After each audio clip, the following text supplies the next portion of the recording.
ତାଙ୍କର ପ୍ରାଣ ହରାଇଥିଲେ। ସେ 18ଟି ପୁଅକୁ ମନେ ରଖିବା ପାଇଁ ପୁରୀ ଗଜପତିଙ୍କ ପାଖରେ ନେହୁରା ହେଇଥିଲେ। ପୁରୀ ଗଜପତିଙ୍କ ନିର୍ଦ୍ଦେଶ ଅନୁସାରେ ଜଗନ୍ନାଥଙ୍କ କୃପାରୁ ସେ 18ଟି ନଳାରେ 18ଟାକ ପୁଅକୁ ଯୁଗେ ଯୁଗେ ସେ ଜୀବିତ ରଖିବା ପାଇଁ ସେ 18 ନଳା ନିର୍ମାଣ କରିଥିଲେ ଉଦ୍ଧବ ସିଂ ନରେନ୍ଦ୍ର। ଆପଣମାନେ ଶୁଣିଲେ ଆଶ୍ଚର୍ଯ୍ୟ ହେବେ ଯେ 18 ପୁଅର ମୁଣ୍ଡ ଉପରେ ସବୁ ଭକ୍ତମାନେ ପାଦ ଦେଇକି ଚାଲିକି ଯିବେ। ସେଇଥିପାଇଁ ଆଜ୍ଞା ଏ 18 ନଳା ଏମିତି ଏକ ତୀର୍ଥ।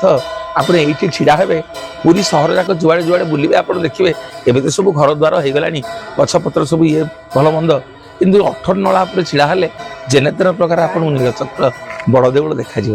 ଏବଂ କେହି କେହି ମଧ୍ୟ କହନ୍ତି ଗୁଣ୍ଡିଚା ମନ୍ଦିରର ନାକଚଣା ଦ୍ୱାର ଏଇ ରଣପୁର ରାଜା ଉଦ୍ଧବ ସିଂ ନରେନ୍ଦ୍ରଙ୍କର ଧର୍ମପତ୍ନୀ ଯାହାଙ୍କର ଇଚ୍ଛା ଥିଲା ଏଠି ନାକଚଣା ଦ୍ୱାର କରିବା ପାଇଁ ଏବଂ ଯେଉଁ ଦ୍ୱାରରେ ପ୍ରଭୁ ଯାଉଥିଲେ ସେଇ ଦ୍ୱାରରେ ଫେରୁଥିଲେ। କେହି କେହି କହନ୍ତି ରାଣୀ ଗୁଣ୍ଡିଚାଙ୍କର ନାକଚଣା, ନାକଚଣା ଦ୍ୱାର